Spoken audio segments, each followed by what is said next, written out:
Again, thanks for all your participations. We will officially start our calls from 6:30. And now, if you are ready, join our call. Please scan the QR code at the right bottom corner to check in, to start your first step of the journey. Sorry, can we back to the first page?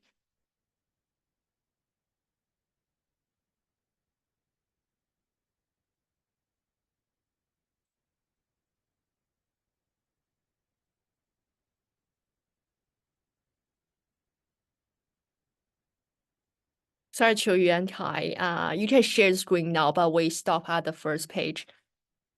You can hear me now, right? Oh yeah. Hi. I think you are the first speaker, so maybe you share first.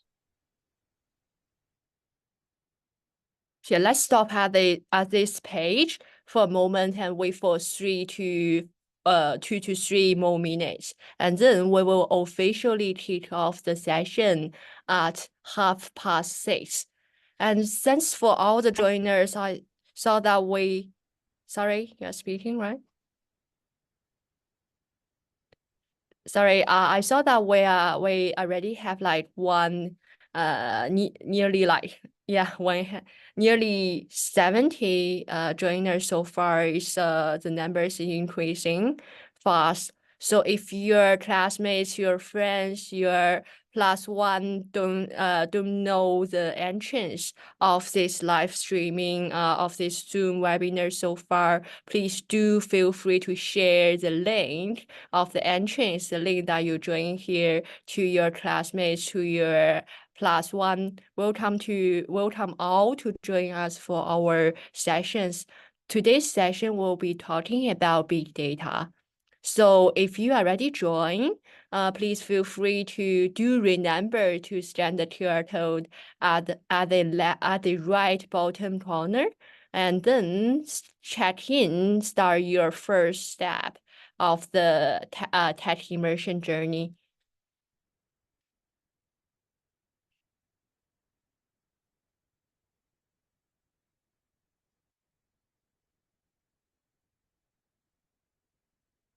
Sorry, Qiu, can you share your screen again? Why you're quit? Yeah, let me share it.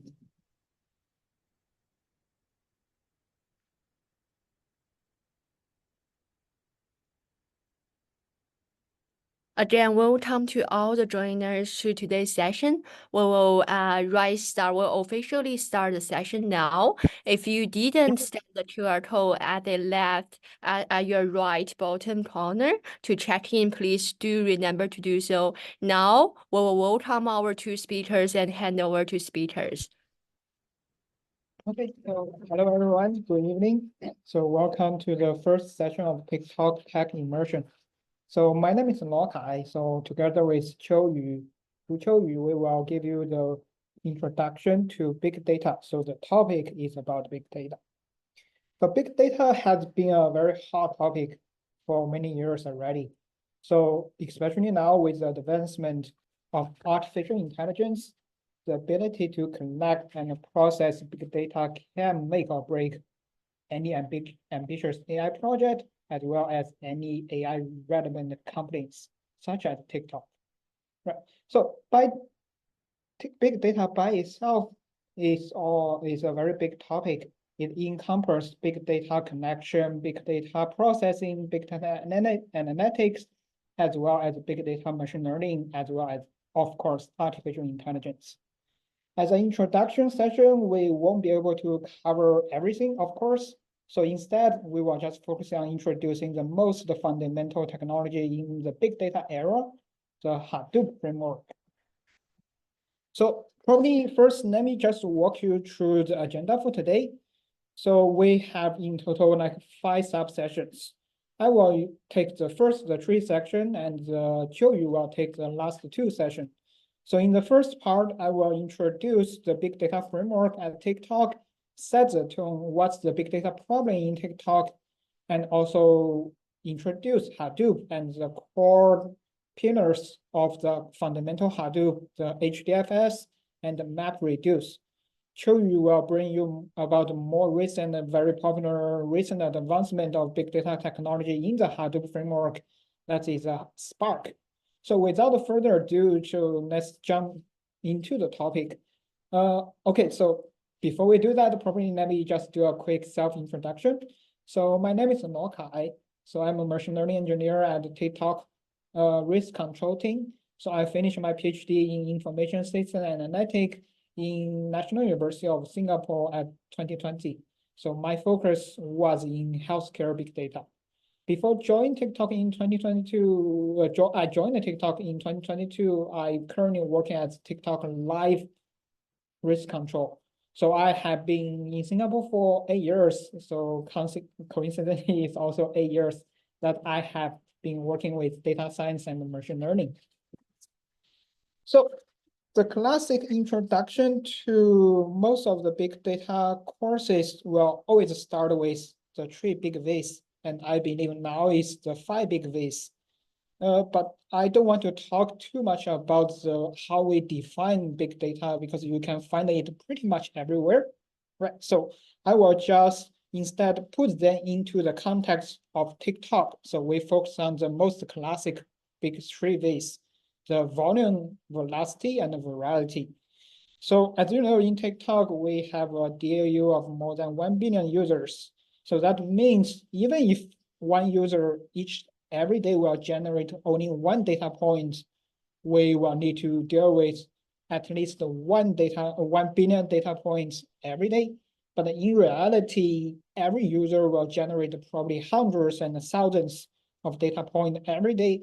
So if you do the math, you know that probably there will be trillions of data points being generated every day. And you further do the math, you will also realize that this probably means that million level data points are being generated and consumed every second. And on top of that, because TikTok is a short video platform, unlike, for example, traditional web blogs, those purely focus on the text data. So you know that on TikTok, we have a rich variety of data that includes, for example, text, traditional numbers, videos, audio, and log. So this will challenge those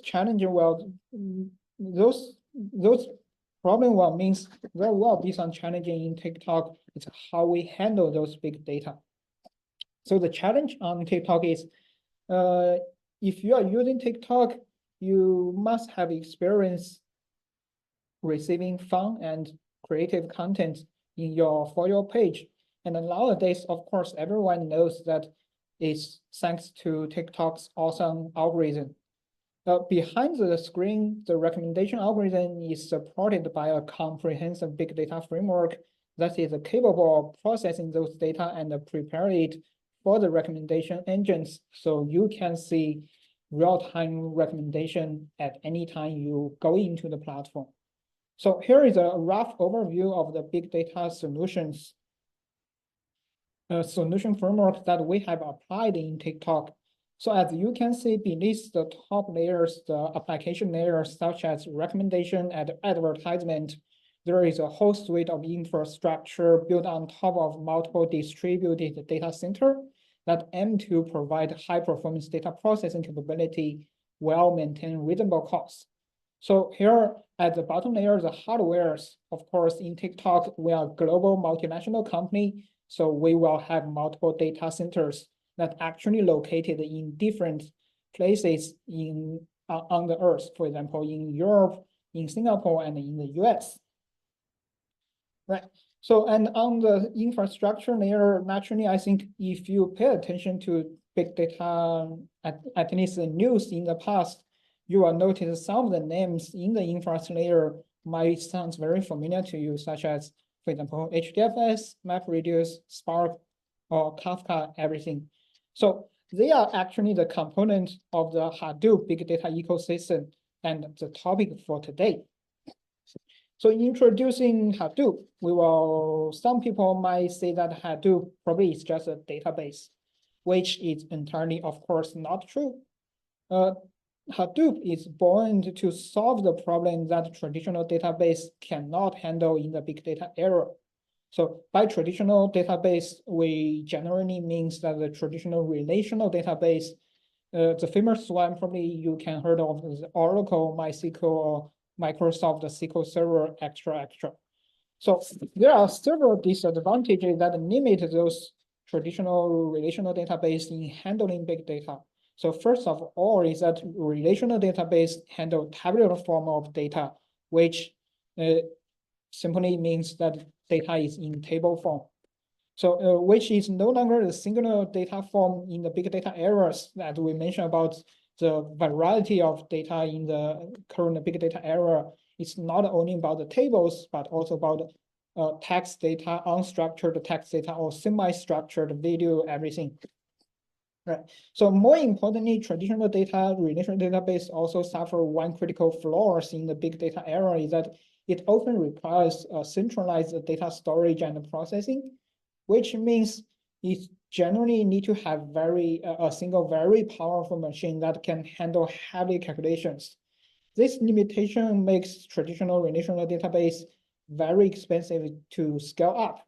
So for example, if you want to process more bigger and bigger data volumes and also want to process it at a faster pace, you need to dramatically increase your CPU and also your memory performance. If you buy computer hardware, you will know that they are getting expensive, especially you want to touch on the high end. To address those shortcomings, Hadoop was invented and introduced around the beginning of this century. So in simple terms, Hadoop is a distributed computer system that evolved from actually Google file system, and it's also open sourced. The key proposition of Hadoop is to use a cluster of cheap commodity hardware and a computer to store big data and handle the calculations.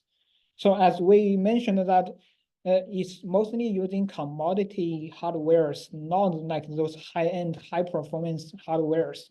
So one immediate benefits compared to the traditional relational database is that Hadoop actually allows horizontal scaling.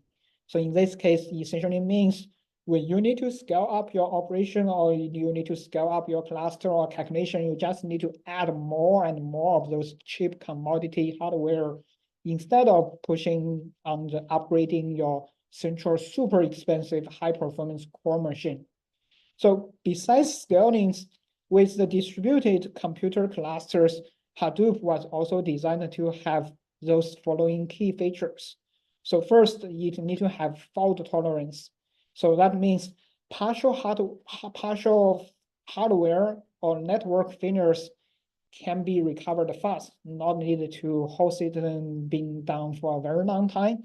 The second one is also high availability. That means there is no single choke point that can take down the whole system.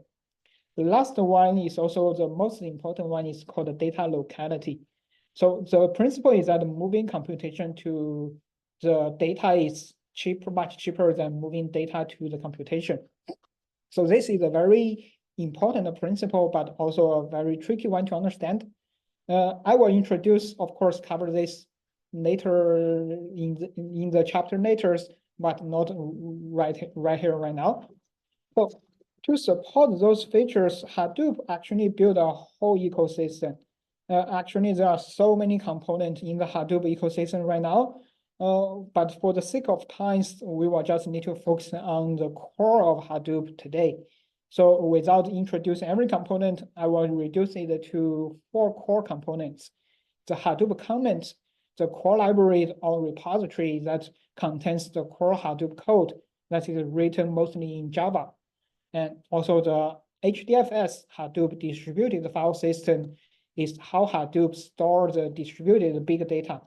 And MapReduce is the part that how Hadoop actually do the big data computing or big data computation.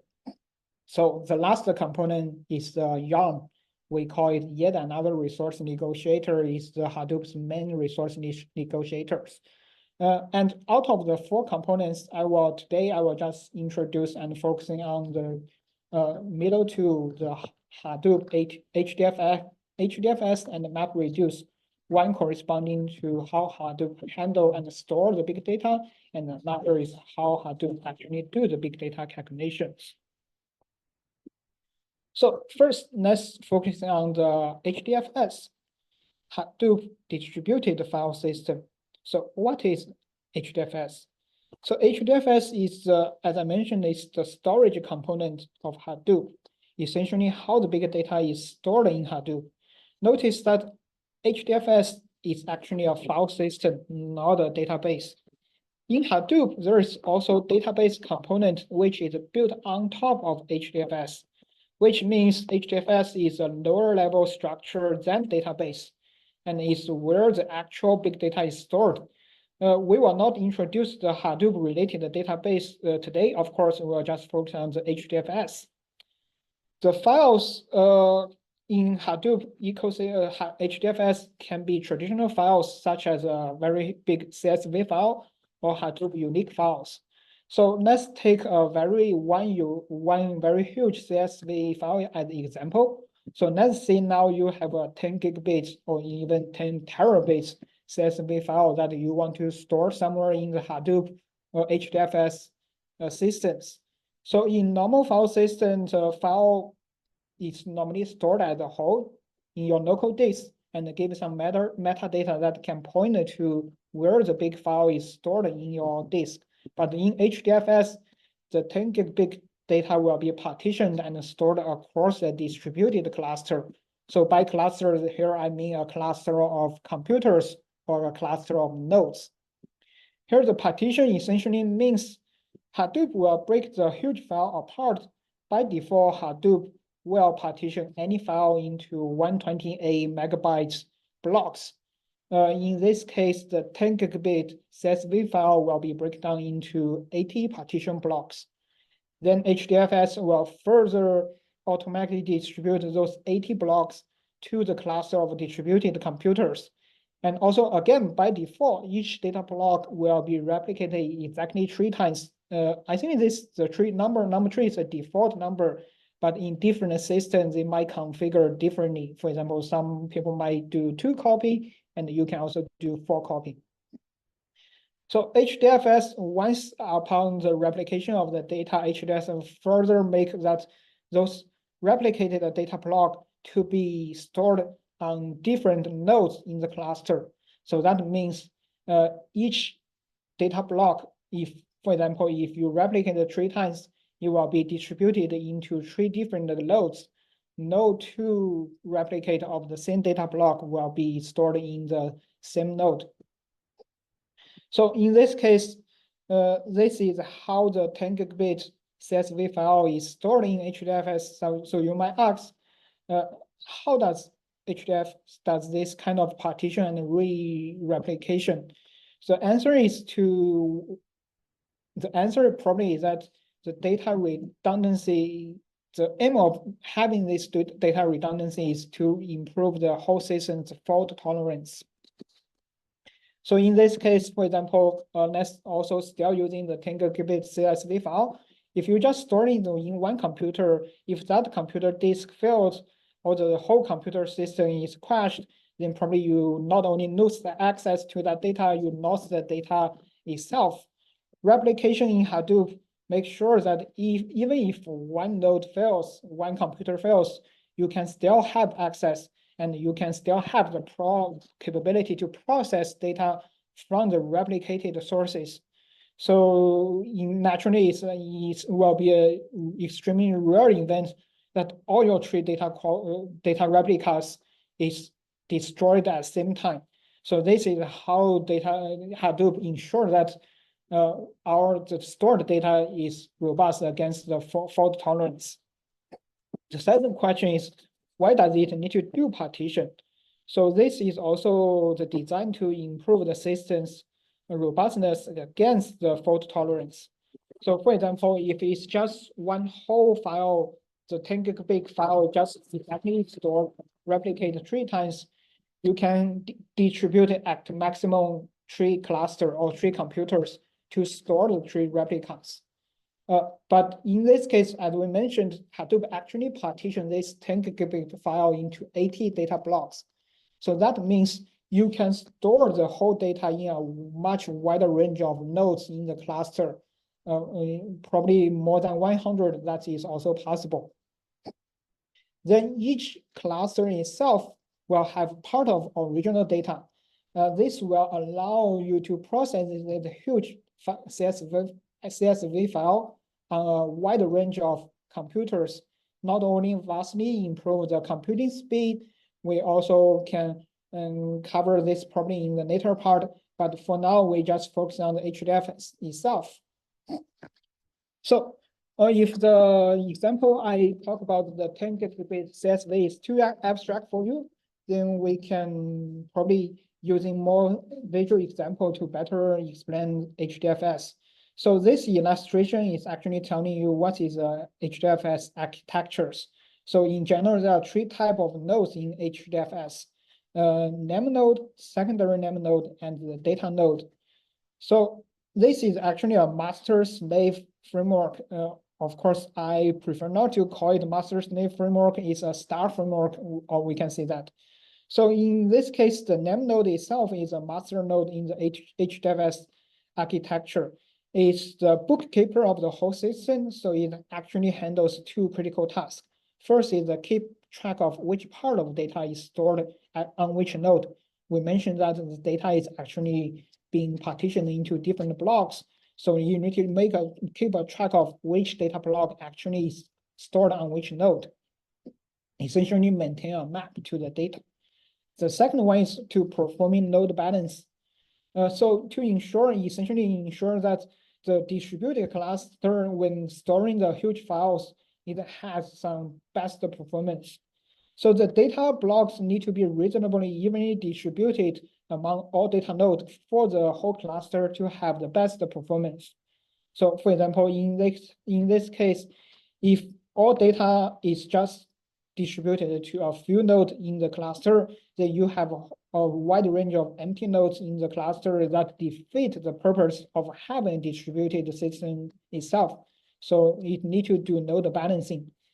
The secondary name node essentially is a failsafe for the main name node, just like the tree replica data redundancy to help to ensure the fault tolerance.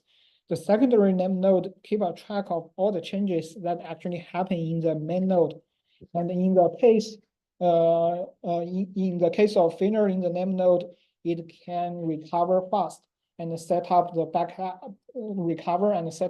name node to ensure that this whole system can still function. So the data node itself is essentially where all the data is stored and where all the actual computation is executed. So the name node are the backup for each other. So although we say the secondary name node is the backup for name node itself, in the name node, among all the name node, each name node is actually served as a backup for all other name nodes. So in this case, it can improve the whole system fault tolerance and also the availability. So this is essentially the architecture we know about the Hadoop HDFS. Below is actually a more vivid illustration of what happens when Hadoop stored an incoming files. So here, let's assume that this file actually can be broken down exactly to 4 blocks. So each block is represented with different colors, and the system also only have 4 name nodes. So in this case, the name node itself will do the partition and load balancing and store the data blocks into the 4 data nodes. And notice that the 4 blocks are partitioned across the 4 data nodes. And in this case, as long as there is no more than 2 data nodes failed at the same time, there will always be a way for you to keep accessing and processing your files using any working 2 nodes at the same time.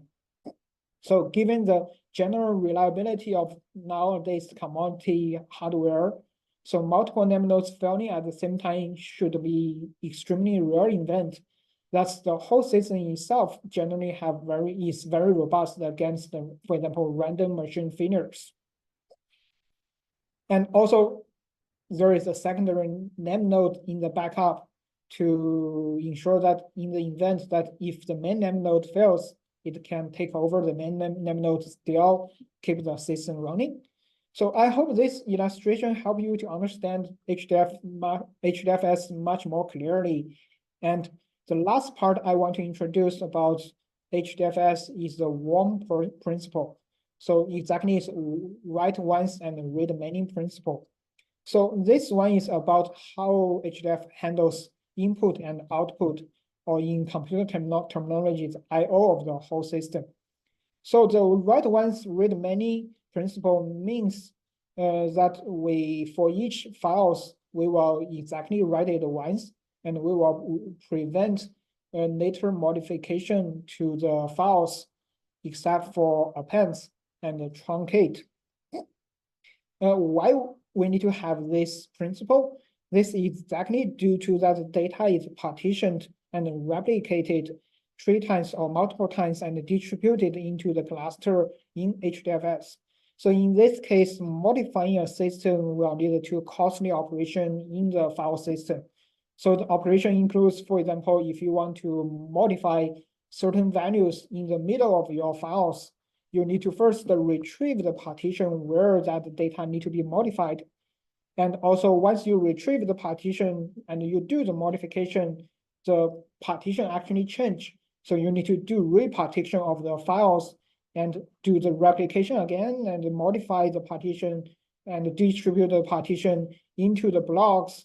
So this whole of HDFS actually need to do all those steps to make sure that your modification is actually applied at the same time to all replicas. So this one will be hugely costly than the traditional relational database and a normal file system.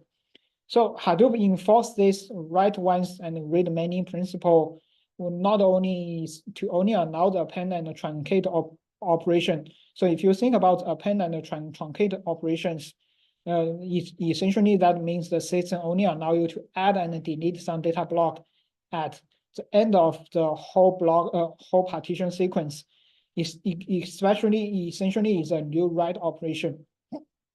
Thus, in this case, this principle will greatly simplify the data coherence issue, because in this case, ensuring coherence at the time of write is much easier than ensuring data coherence at the time of modifications.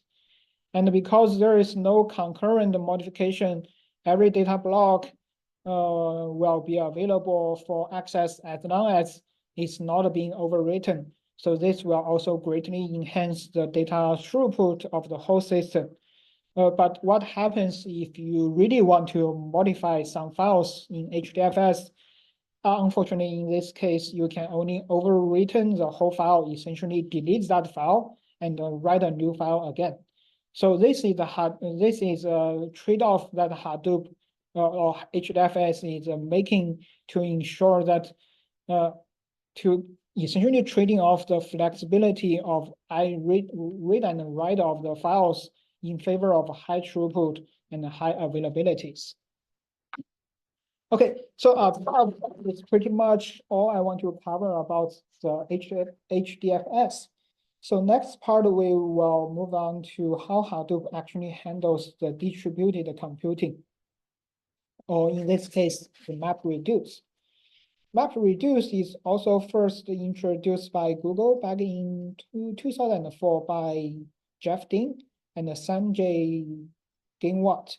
Those are two very famous American computer scientists and also very famous Google employees, of course.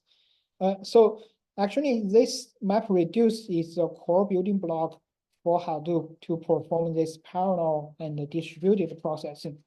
So if you are not very familiar with the concept, you might want to ask, what is the parallel processing? So by its definition, it's doing processing in parallel instead of doing it on a single computing. In more technical terms, that we will try to use a multiple thread, concurrent thread to boost up the computing speed rather than relying on a single computing thread. So again, probably let me reuse the 10 gigabit CSV file as an example. So let's assume that you only have one computer to processing this 10 gigabit files, and let's assume that for it to process this 10 gigabit files, it will take 10 hours. A little bit dramatic, of course, but if you have more than 10 computers, you can, in some way, for example, if I can find an efficient way to break up the 10 gigabit file into 10 sub file, each with 1 gigabit, and I using each of the computer to processing this 1 gigabit files separately, then each computer will just taking 1 hour to processing the whole the 1 gigabit files. So if 10 computer can run at the same time, you can probably reduce the computing time to just 1 hour, 10 times faster. It sounds good, but in reality, how to do parallel processing is much harder. Just like the 10 gigabit CSV file example, we break down the files into 10 1 gigabit files, but we forgot something, that each file itself might have some correlation to other 9 files that you also need to want to processing. So in this case, you need to unravel the interconnection among all those data parts and devise a strategy to divide and conquer how to using the 10 computer to processing those 10 files efficiently. Otherwise, parallel processing will just make sense even harder. So this method is exactly what we call MapReduce. So let's look at what is MapReduce. It's a parallel processing framework that consists of 2 main components, the map and reduce, hence the MapReduce name. So let's look at the diagram here. So from input to output, the input is first splitted and to send it to each map function going through the map operation. So after the map operation, it generates some intermediate output, then it's sorted and shuffled. Those intermediate output is sorted and shuffled and sent to the reduce component. So the reduce component, after processing the reduce, the result, it will generate aggregate output, aggregate result, and hence your output. Thus, there are 4 key phases in the MapReduce. Is the split, map, sort, and shuffle, and reduce. Here, the split is essentially how to partition the very large data into smaller chunks and to be distributed across, in this case, the cluster of computers in the Hadoop system. Map is the transformation function applied on each chunk of that input. It produces an intermediate result in the form, in this case, is a key value pairs. Sort and shuffle essentially is sort and redistributed the map per key value output to the reducer. So here the sort and shuffle actually ensures that all intermediate key value output, the same key will always be sent to the same reducer for further processing.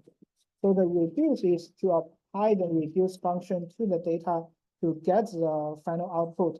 Essentially, reducer will aggregate the intermediate tuples and with the same key and for the final result.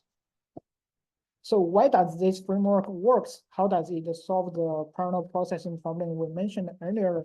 Consider again the original 10 gigabit CSV files.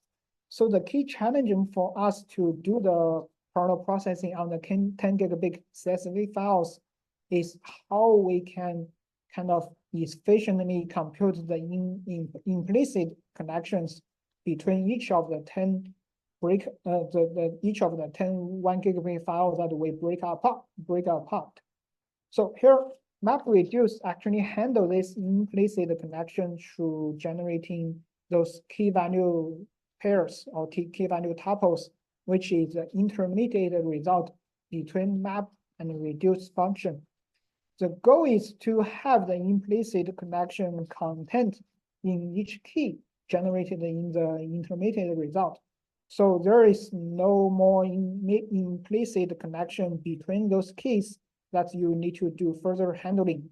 So once you have done this, parallel processing becomes really straightforward. So of this 4-stage split, and the sort and the shuffle is usually handled by the framework itself. In this case, the MapReduce framework or the master node in the Hadoop system. While the map and reduce can happen in parallel across multiple computing nodes.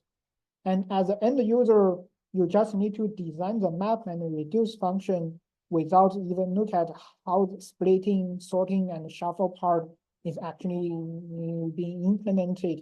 Those hard part will be handled by the system. And actually, most of the time, as long as you know how to process the data, you know the data processing logic and objective, is normally very straightforward for you to write a map function and a reducer function.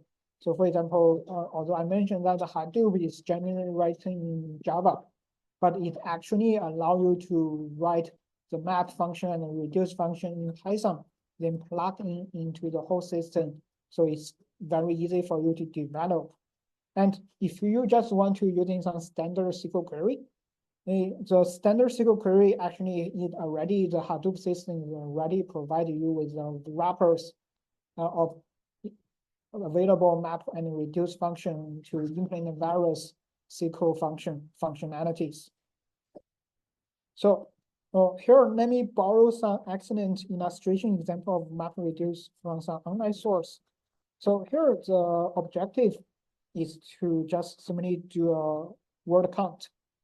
In this case, once the original files is already splitted and distributed to the different nodes or different computers in the clusters, each cluster will apply the same mapper function into that chunk of data, the partition chunk of data, and transform that chunk of data into a list of key value pairs. So in this case, it's essentially using each word as a key and one as a value. It's generating a list of KV pairs as the output, intermediate output of the mapper function. Then the sort and the shuffle will connect all those outputs by the keys and sort them by the keys, and then make sure that the data of the same key is connected and distributed and sent to the same reducer. So in this case, you got the final result after the reducer processing the same key of data, and you just need to aggregate them together. So in this case, because the tree mapper function and the 4 reducers can run in parallel, so we can speed up the whole computation. So if you look at the example, it's simply counting the word. If you think about this in SQL queries terminology, word counting is essentially a group by function. So applying the same process, you can kind of formulate what happens if MapReduce implement the SQL group by. It's exactly like the process here. But for example, if you have very huge table that is billions of rows, if you use MySQL, the traditional database, to processing it, it will probably take a very long time. But if you can process it through Hadoop, you will be amazed that the time probably is 10 times or even 100 times faster. Okay, so there is no more stuff that I will introduce about MapReduce. If you are really interested about the MapReduce, I think probably you can search online. There's lots of useful resources that you can refer to. So, okay, so one last thing I want to talk about the MapReduce is something probably I hinted about in the earlier part when we talk about the key features of Hadoop. The last key feature is data locality. So the data locality, why is it important here? So the philosophy between data locality is that moving computation is much cheaper than moving data around. So what does this mean? So below are the 2 illustrations. So the traditional approach for parallel processing is to processing the data in one central powerful processing master node, even if in a distributed cluster. The edge node or the slave node pretty much just only handle kind of like storage and simple operations. The data is moving whenever you need to calculate something, the data is moving to the central master node, either through, for example, internal data bus if it's just within a simple computer, or through the network if it's in a computer cluster. The MapReduce approach, however, is to have reasonable, powerful processing capability that's on each slave node itself. So the master node itself, of course, will also have some processing capability, but it won't require it to be like a very huge, high performance and very expensive computing unit. So in this case, most of the data processing can not only be handled locally in the slave node, and also all the computation on the data also can be handled locally on where the data is stored. So for example, in this case, map and reduce function can happen at each slave node, and the master node itself only need to handle the sort and shuffle function as well as the split function.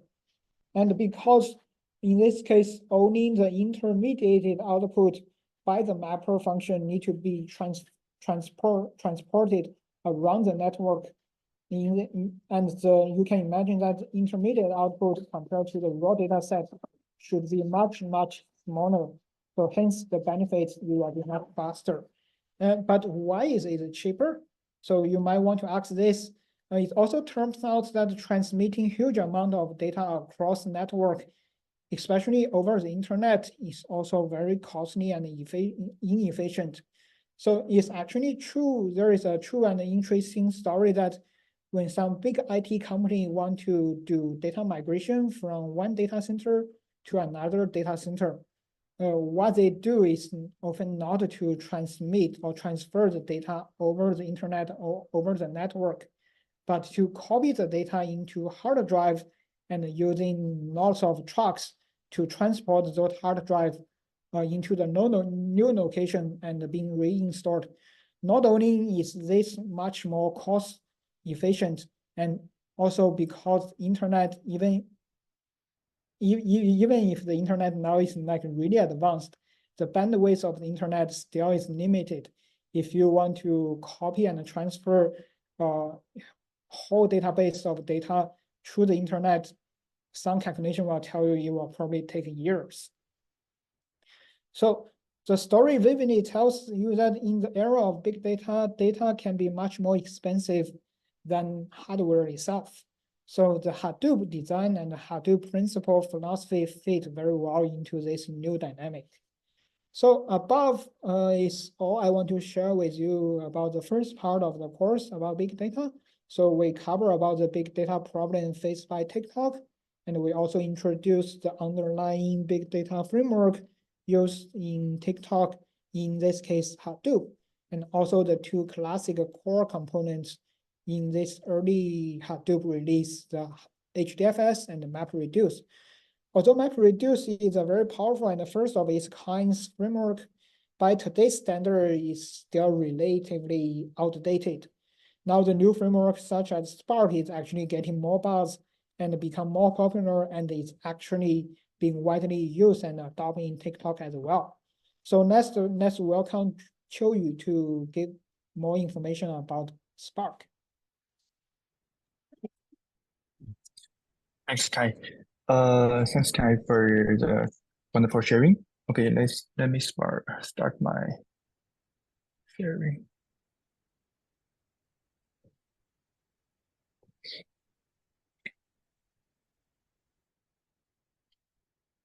Wait a minute.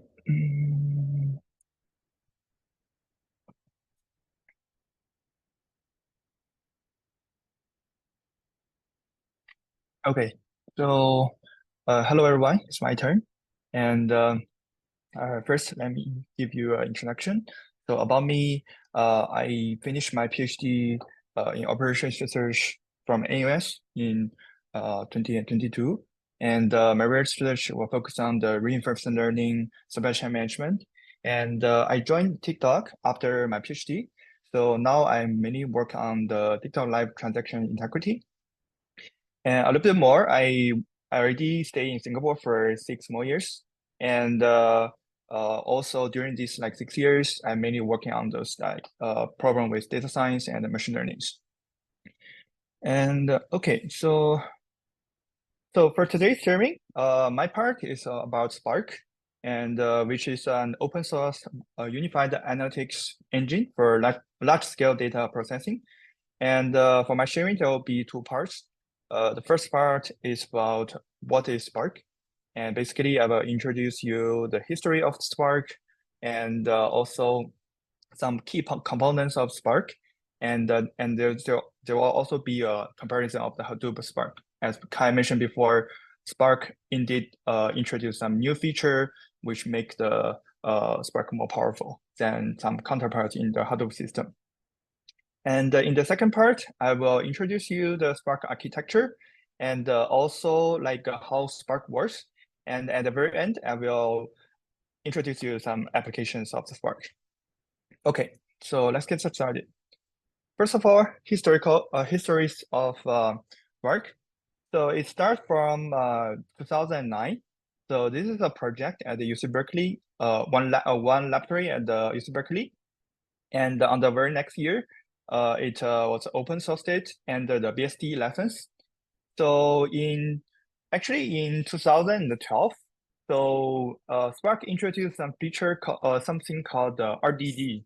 You may heard of is the so-called resilient distributed dataset. And so Spark is built based on that at the very first version. And with the introduction of the RDD, Spark became more powerful. And in the next year, which is 2013, Spark became an Apache top-level project. So it became like start to become very powerful, very popular. And in 2014, so it was used by Databricks to sort large-scale dataset, and it set a new world record. So after that, Spark became more and more popular. Okay, so this is a very brief history of the Spark. Actually, after that, there were more features were introduced, and it became more and more powerful. Okay, so then what is a Spark? So as I mentioned before, Spark is an open source data processing engine. So it's used to store and process data in real time across like various cluster of computers using simple program constructs. So as Kai mentioned before, Spark is actually like kind of like one component of the Hadoop system. It's well integrated to the whole system. And Spark support various programming language, for example, R, Java, Python, and Scala. So actually, Spark is written in Scala. So developers and data scientists incorporate Spark into like different applications to rapidly query, analyze, and transform data at scale. So okay, next I want to present you the comparison of the Hadoop and Spark. So as I mentioned before, Spark is not designed to replace Hadoop. It works very well with the Hadoop. And also in the later this session, I will share with you like a component of Spark and how Spark works. You will see it works very well with some like Hadoop components.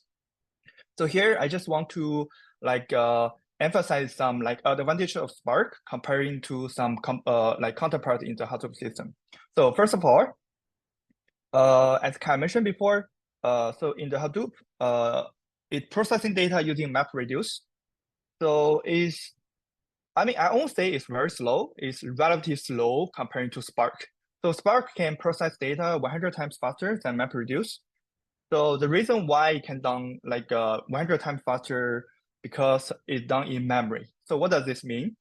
So as Kai showed you before, like how MapReduce work, the key difference is in the MapReduce, in each step, for example, a map stage or a reduce stage. So in each stage, for MapReduce, it need to write the data into HDFS, and the next step, it need to read the data from the HDFS. So this input and output make MapReduce is a bit slower than the Spark. So because of Spark done in memory, so it's make it running very fast. Okay, so Hadoop usually use it to perform like batch processing of data, but Spark can perform both batch processing data and also real-time processing of data. For the third one, actually, like Hadoop is kind of has more lines of code when you write the applications, because it's written in Java. And compared to that, Spark is actually implementing in Scala. It's more light. And also, if you compare the Hadoop and Spark, actually Spark is built upon something called RDD, as I mentioned before. So it's more like a more higher level coding. So it's which make it's easier to code, and also it's accurate and faster. So last but not least, Hadoop supports Kubernetes authentication, which is kind of difficult to manage, but actually Spark support extra like authentication via a shared screen secret. Okay, so this is a very simple comparison of the Hadoop and Spark. I just want to emphasize some like advantages of the Spark. So in the next, I just give you a summary of some key feature of Spark. So first of all, is like can process very fast because it's because of the in-memory computing, and also it's very flexible because as I mentioned before, it can be used in many different compiler languages. Say for example, R, Java, Python, Scala. Similar to Hadoop, because it's running in parallel and the distributed fashion, so the fault tolerance is very high, and also it provides very good analytics. Okay, so this is a very brief introduction of the Spark. So in the next, I will introduce you some key components of Apache Spark. So these are the components that we usually work with. So first of all, is the Spark core. As you can see the name, this is the core of the Spark. It's the base engine for large-scale parallel and distributed data processing. And this is the foundation of the overall project. So it provides you distributed task scheduling, dispatching, and also basic input and output functionalities. This is exposed through an application programming interface, and also it works with many different languages. Okay, so next is called Spark SQL. So Spark SQL framework is used for structured and semi-structured data processing. So it's a component built upon the Spark core, and you introduce something called data frame, and which provides support for structured and semi-structured data. Okay, so that's the Spark SQL. Then we also have Spark Streaming. Spark Streaming is a light-weighted API that allows developer to perform batch processing and also real-time streaming of data with ease. So this is like Spark Streaming use Spark Core's fast scheduling capability to perform stream analytics. And also, like Spark Streaming has support building to consume like from many different very popular streaming tools. Say for example, Kafka, Feeder, and TCP/IP socket, etc. Next, we have Spark machine learning library. This is very important for like say for example many applications, because nowadays many different companies they have many like large scale data. And they also want to build different machine learning algorithms and machine learning models on this data, like a big data. Usually, like a Spark provides this like machine library. This is a very low level like machine learning library that's very simple to use, and it's also scalable, and it's also compatible with various programming language. And you will see like actually many common like machine learning and also statistical algorithms have been implemented with this machine learning library in Spark. So see, for example, most of the classification and the regression models, and also see, for example, optimization algorithms such as stochastic gradient descent is also already implemented in this like Spark machine learning library. Okay, so last but not least, we have GraphX. So this is the Spark's own graphic computational engine and data store, and it's a distributed graph processing framework on top of the Spark. So as Kai mentioned before, so usually for this kind of like a big data framework, it has a principle called worm. So something similar here. Spark is building based on the RDD as I mentioned before, it's a resilient distributed data set. And this is also immutable, it's also immutable. So which means even though we have this graph X, but it's not suitable for like those work. If you work on those graph that is like very frequently updated, so it's not suitable for that.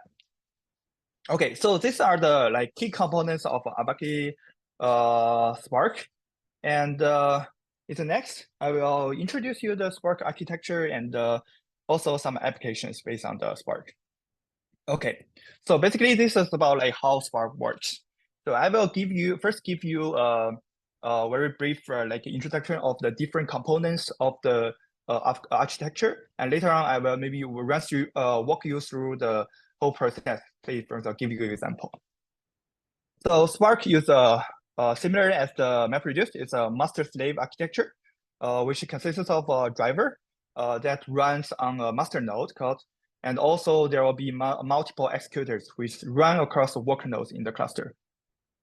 And so for the master node, it has the driver program, and the Spark code behaves as a driver program and create something called Spark context. So this Spark context is the gateway to all the Spark functionalities. Basically, all the things is done through this Spark context. And Spark applications run as independent set of process on the clusters, and the driver program and also Spark context take care of the jobs executed within the clusters. When the job starts, a job will split into multiple tasks. Actually, it will first split into like a multiple stage, and each stage will consists of like some task. Then this task will distribute over like work node. During this code is running, there will be some like thing called RDD is created in the Spark context, and it will be distributed across the various nodes. And here, work nodes are just slaves that run different tasks. Okay, so the last part is the executor. So executor is responsible for execution of this task, and the work nodes execute the task assigned by the so-called cluster manager and return the result back to the Spark context. Okay, so this is a kind of the like components of this like whole process. So let me like walk you through like if you submit a Spark job, so what will happen? So after you submit a Spark job, then it will initiate a so-called driver program on the very left of the diagram here. So for the driver program, it usually depends on the way you deploy. Say, for example, it could be local. It can also be initiated on a cluster. So, okay, so the first thing the driver program will do is to apply for resource. Say, for example, if you initiate in the local environment, it will apply through the local environment. If you say, for example, if you initiate the run your job in the YUM, then it will like try to apply the resource from the YUM. So the here resource just means the executors. So executors is a component that like have some like CPU cores and also some certain amount of the memories. Okay, so after that you have the driver program and you also have the work nodes with some executors. Then the next is how to execute the code. So the driver will split the code into different stages. So basically, you can understand the stages as like one piece of the code, just like the whole code which was split into like some small part of the code. Okay, so for every stage, it will create some tasks. So this task will be assigned to those work nodes. So the executor will run the tasks after they finish the after all the executor finish the code, then it will return result to the driver program, basically through the Spark context. Then it will write into the memory. Then it goes to the next stage, so on and so forth until the whole code was finished. Yeah, so this is like a whole process of like what will happen if you submit the Spark jobs. And okay, so during the last part, I described to you that like how the Spark works. Actually, there are like some alternatives. As I mentioned before, like when you initiate a Java program, there are some options, right? So by default, applications submit to the standalone master mode cluster will run in first in, first out order, and each application will try to use all variable nodes. That's like a default mode. Then there also be something called Apache Mesos. It's an open source project to manage your computer clusters and also run Hadoop applications. And I also mentioned actually Spark run very well with the Yarn. Yes, the cluster resource manager of Hadoop, Spark can run on the Yarn. Basically, in your code, actually you can specify, like say for example, how many computer core you need, how much the memory you need. Then after you initiate the driver program, it will try to apply the resource from the clusters. Okay, last but not least, Kubernetes is an open source system for automating deployment, scaling, and management of different applications. So it also works very well with Spark. Okay, so this is about the Spark architecture, and so at the very end, actually, I want to give you some example of the application of the Sparks. So here, I want to mention is that as I mentioned before, Spark is not something that we developed to replace like Hadoop. Actually, it works very well with some other like big data tools. And the all example here I mentioned here is not, I'm not saying that they are only use Spark. They actually use Spark with some other big data tool, like I mentioned before, just like HDFS, like some other Hadoop tools. So yeah, okay, so let's see some example here. So first of all, this is actually something quite close to my job. So JP Morgan used Spark to detect fraudulent transaction, analyze business spends on individuals to suggest offers. Also, they can use that to identify patterns to decide how much to invest and where to invest. So actually here in TikTok, my team is actually working on like fraudulent transaction detections. So this works for the that is for TikTok Live actually. So basically, we have a lot of like say for example fraudulent behavior detection models, machine learning models. It's based on developed on the data that generated by TikTok Live users. So as I mentioned before, TikTok is a platform with billions of users and millions of transactions happen every day. So we need to utilize those like big data tools to build the machine learning models, which is very stable, and the availability need to be very high. Otherwise, it will harm the platform. Okay, so next, Alibaba Group, they use Spark to analyze large set of data such as real-time transaction details, browsing history, etc. So this is in the form of the Spark jobs and provide recommendations to its users. And also we have example from the healthcare company. Say for example, IQVIA. They use Spark to analyze patient data, identify possible health issues, and diagnose it based on their medical history. So last but not least, you must heard the Netflix. So this is a very popular video platform. They use Spark to showcase relevant advertisement to their users based on the video they have watched before and share before and like before. Yeah, this is just some example of the Spark. So like in my part, I very roughly introduce the Spark. This is a very useful big data tools. I introduced the history of the Spark and also some key components of Spark, also we covered the how Spark works, basically the architecture of the Spark. Then at the very end, we discuss some applications of Spark. Okay, this is conclude my sharing here, and I think that's all for today. And thank you. Thank you for all your sharing. Yeah, And also, I saw there are several questions related. Actually, yeah, namely, we have 4 questions for burning questions inside the Q&A session here. Yeah, if it's possible, we still have some time left. So, could you help to read through the question and answer it? Is that visible to you? Yes, I think first for the question is worm principle followed in other big data tools. This one, I'm not quite sure, but the answer probably is yes.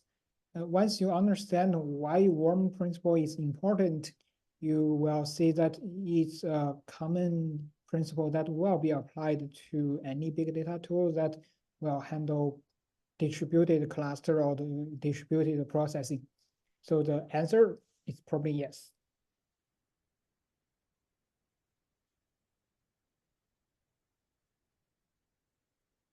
So Chu, do you want to take the Spark question? Okay, sure. Am I muted? Okay.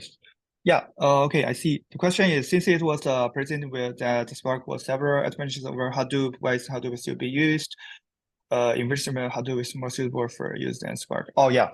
So this is a very good question. So as I mentioned before, so indeed I kind of emphasize some like advantage of Spark, but actually Spark is like kind of the part like the one component of the Hadoop. It's not like a parallel system for the Hadoop. Actually, for example, as I described, Spark works very well with Yarn, and also it also works with very well with HDFS. And what's more important is like Spark indeed has some also like some disadvantage comparing to some other like component in the Hadoop. So that's why it's not like replacing the Hadoop. It's still designed to work with the Hadoop. And in which scenario Hadoop is more suitable for use than Spark? Yeah, so as Kai mentioned before, so especially because like Spark is used to process data, right? So it's actually we should compare the Spark with the MapReduce. So MapReduce was proposed like so many years ago. So that's why I think the Spark was proposed, and I think to answer your question, like Spark is more to use to replace the like kind of like the MapReduce. So yeah, that's the answer for that one. It's just like the scenario is just like to process data. Spark is more suitable. Okay. But for Hadoop, yeah. The question, when Hadoop is preferred over Spark? I think the question should not be like Hadoop over Spark, but essentially how MapReduce over Spark. Yeah, so the answer will be, because you look at the key difference between Spark and MapReduce, Spark is setup Spark, you need to set up because it's processing in the memory.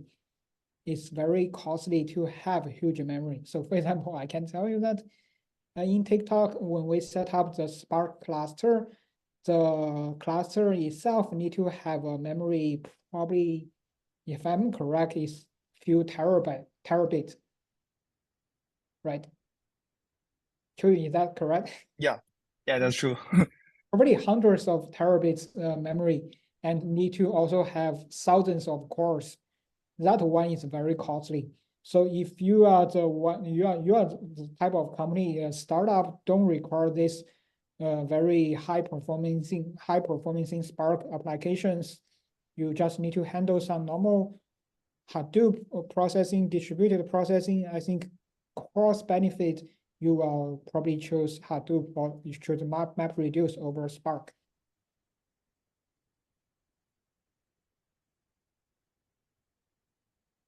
Okay, so what are the important tools to be downloaded for this course?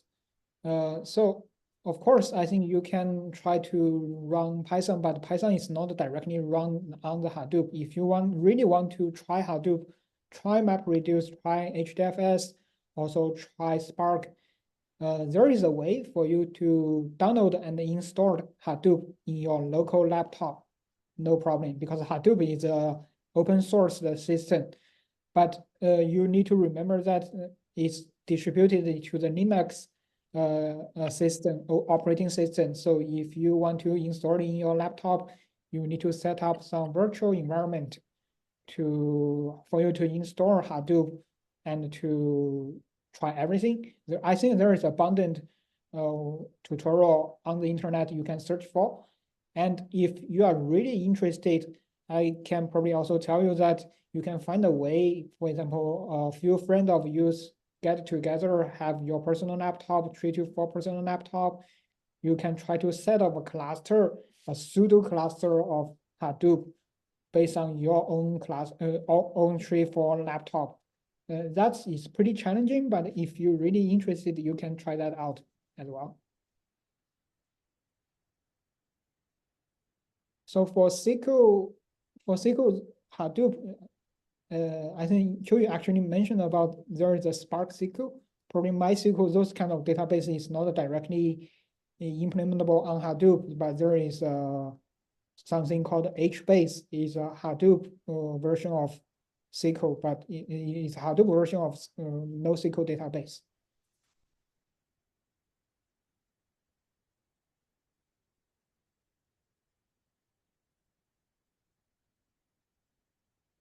Qiu, do you want to take the Spark question again? Okay, let me see. Which one? Can you explain how exactly Sparks work in real time? Oh, actually, I can roughly answer your question here, but I think for more detail, you need to study it further because it's a very big question. So it works in like so-called like discretize. So for example, it describe like how to say it split the data like a real-time data into a different small like batch.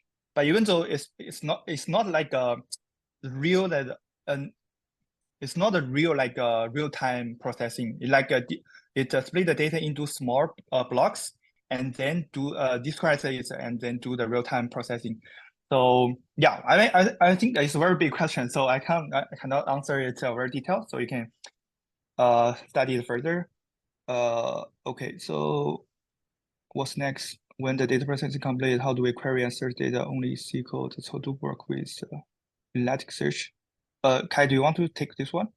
Which one?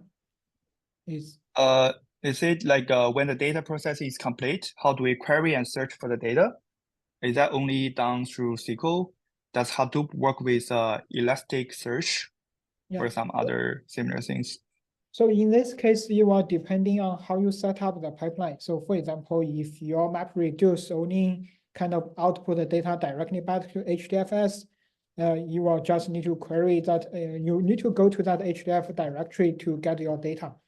But for example, if it's output data into, in this case, a Hive table or HBase table, probably you can query those two related database to get the result. Okay, so next one, does TikTok use an offering of Spark from a cloud vendor or TikTok for customized Spark Office or data analytics such as recombination? Oh yeah, to answer this question, actually, I'm not 100% sure, but I guess TikTok has own like implementation of all this. Is that Kai, do you know about this? Yes. So because it's an open source framework, we have our own team to handle the in-house Spark configuration and the customizations. Okay, yeah, that's also like yeah. Okay, next one. Hi, just a little bit confused here. Does this mean that Hadoop and Spark combine data reduction and database system? Does this mean that Hadoop and Spark combine data reduction? Actually, yeah, I'm not quite get this question. So I think the concept probably is little mixed here. So if your example of data reduction, if it's a PCA, it's a technique.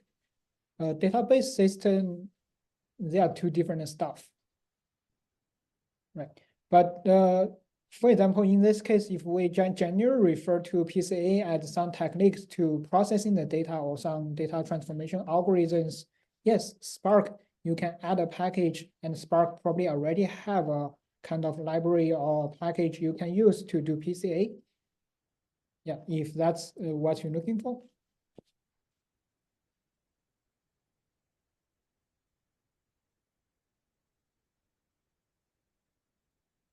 Next one. From Palm. Oh, by the way, yeah. Thanks for Palm. It provides some like use for links here. You can, if you want to use start using Spark. Actually, there are some books here. You can follow on this. Yeah. Okay, mark this. Thank you for all the burning comments. Thank you for the recommendations inside our comment Q&A function by Zoom. And thank you for all. Since we are nearly the end of this session, nearly on time, so we will we will stop accepting all the questions, and we will keep the recording of today's session in our information doc on this Friday. So it will be 17 May. So yeah, looking forward to see you in the next session, which will be tomorrow at the same time. Yeah, last but not least, a very big thank you to all the speakers. Thank you all, and we will end this session now. Thank you.